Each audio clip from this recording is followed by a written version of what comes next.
Bienvenue dans ce nouvel épisode de C'est la base. Aujourd'hui, on va t'expliquer le love bombing, aka la pire technique de manipulation amoureuse des pervers narcissiques dont tu es peut-être victime sans t'en rendre compte. C'est parti. Déjà, c'est quoi le love bombing? Bon, si t'es pas bilingue, on va commencer par les bases. D'où vient le terme? Le love bombing en anglais, c'est bombardement d'amour. Et en gros, c'est une technique de manipulation qui consiste, comme son nom l'indique, à te bombarder la gueule d'amour dès le début d'un flirt ou d'une relation. Mais genre beaucoup d'amour. Le but, obtenir de l'attention, de l'affection et surtout créer de la dépendance. En mettant les personnes en confiance, les love bombers leur donnent envie de continuer la relation ou le flirt et accélèrent le processus d'attachement de leurs victimes. Plus IL leur donne de l'amour, plus les victimes s'attachent et du coup ça devient encore plus dur de dire stop et d'arrêter la relation. Tu veux un exemple concret pour bien t'imaginer dans la situation? Ok, alors imagine, tu vas en date avec quelqu'un, ça se passe bien, genre vraiment très bien. IL t'envoie très rapidement des déclarations de ouf, IL te fait des surprises romantiques au bout de 4 jours, IL est hyper affectueuse très rapidement, IL te promet monts et merveilles, bref, c'est un giga conte de fées et toi tu tombes, t'inquiète, je suis tombée aussi. Et sans t'en rendre compte, hop,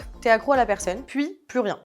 Plus de déclats, plus de fleurs, plus de poèmes, plus de gestes tendres, plus rien du tout. IL a arrêté d'être un personnage de comédie romantique et toi, t'es déjà piqué. Voilà, t'as été victime de love bombing. Et en 2023, c'est plutôt courant. Et le phénomène prendrait encore plus d'ampleur, notamment à cause des applications de rencontres. Oui, c'est bien plus facile de se dire des mots d'amour et des faux projets par écran interposé, puis de faire le mort après. Et selon les psychiatres, cette tendance est très utilisée par les pervers narcissiques. Selon le psychiatre américain Dale Archer, la personne veut faire évoluer les choses d'une façon extrêmement rapide pour te donner l'impression d'avoir trouvé l'âme sœur, de s'imaginer des projets ensemble, etc.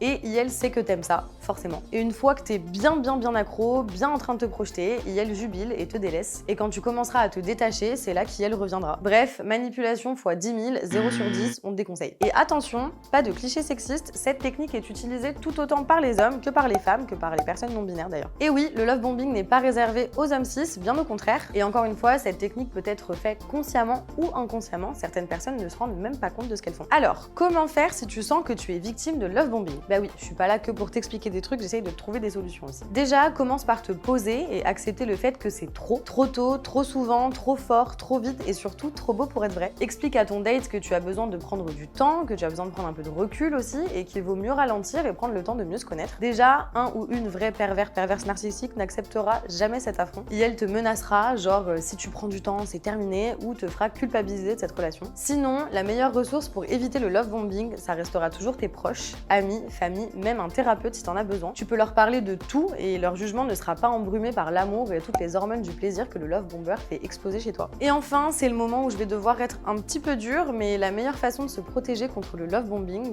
c'est de s'aimer assez soi-même pour ne pas tomber dans la dépendance affective avec l'autre. Et ça, c'est la base. Voilà, c'est tout pour aujourd'hui. Oublie pas de me dire en commentaire ce que tu veux qu'on t'explique la prochaine fois. Salut!